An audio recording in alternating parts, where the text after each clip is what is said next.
Hello friends, and welcome again to this video on active listening. Now all of us know that communication is a two-way street, speaking and listening. But most of us don't pay enough attention to the second part, which is listening. But in actual fact, listening is as, if not more important than speaking. Research shows that people listen to less than 50% of what others say. So active listening is a skill worth learning and an art worth cultivating. And here I'd like to start with a story. The principal enters the classroom where a maths class is going on, and he asks this question. Babu worked at a butcher's shop. His height was 5 feet 6 inches. He worked for 10 hours a day and earned 50 rupees a day. What did he weigh? And the whole class is busy trying to find the answer using addition, subtraction, multiplication, division, and trying to find some connection in the digits. Until one of the students gets up and says, "Ma'am, Babu weighs meat." And the whole class is silent. Aha! The question was not, what is Babu's weight? The question was, what does he weigh? And even the topper in class could not answer this simple question because they were all poor listeners. So in this video, we are going to look at what is active listening, what role does it play in effective communication, what are the obstacles to listening actively, and 5 tips for active listening. So let's begin. Active listening is very different from hearing, which is a physical activity. Active listening is listening to understand, listening with purpose and intent, listening not just to respond. And this is where we go wrong. Often, talking too much can be an obstacle to listening.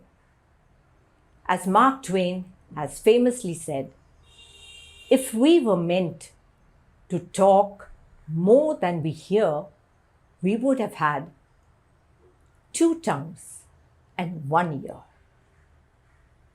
And active listening is the most precious gift we can give to a person and show respect for that person by being present to her or him in the present moment.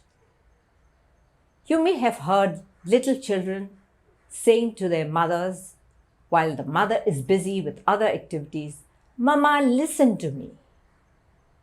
Now the child is trying to fulfill one of her basic needs, which is for recognition, for being understood, and for being validated.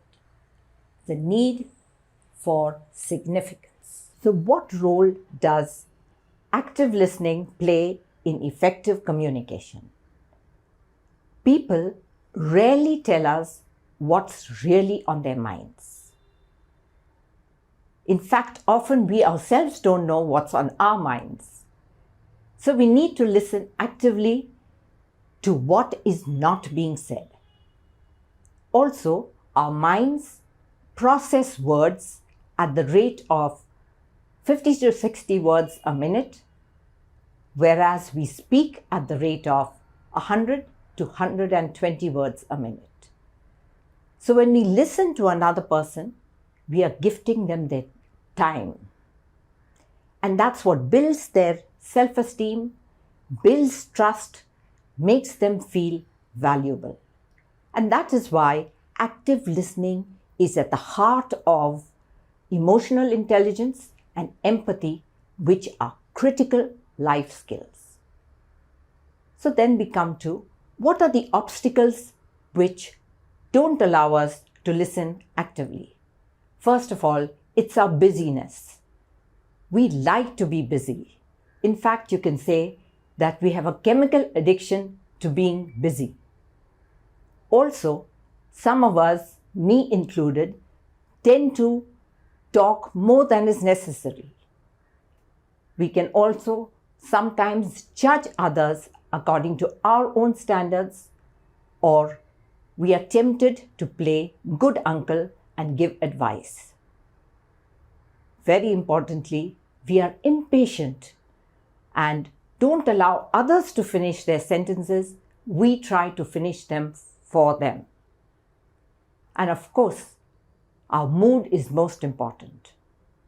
If you're stressed and anxious, you're highly unlikely to be able to listen actively.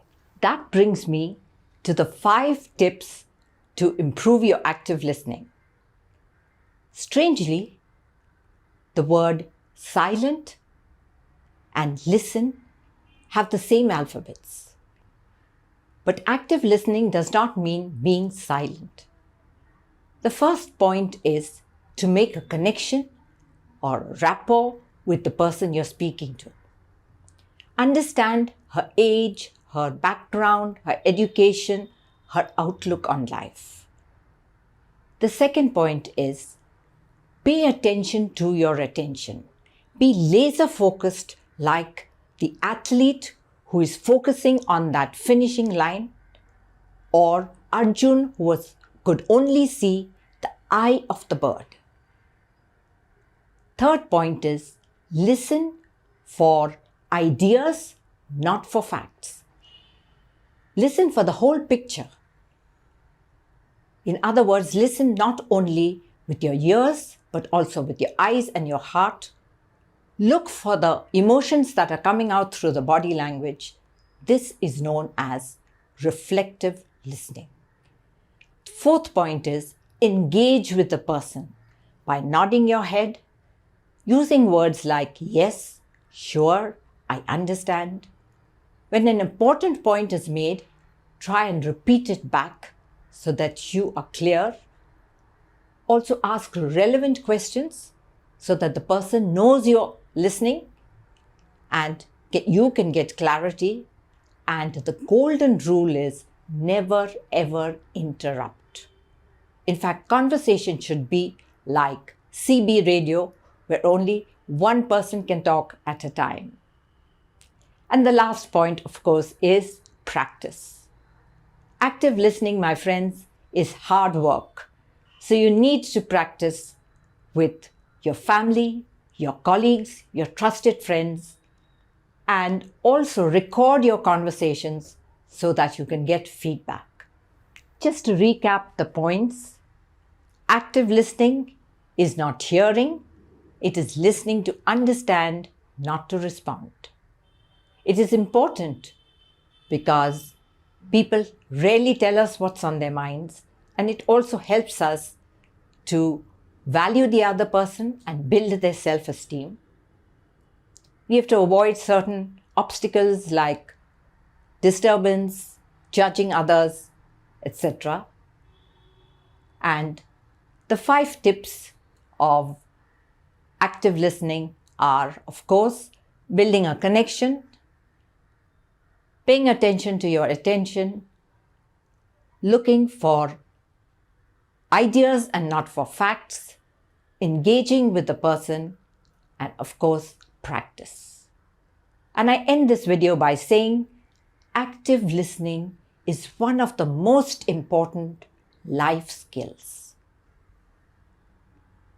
What makes exceptional people exceptional is that they listen exceptionally. I hope you liked this video and see you on the other side.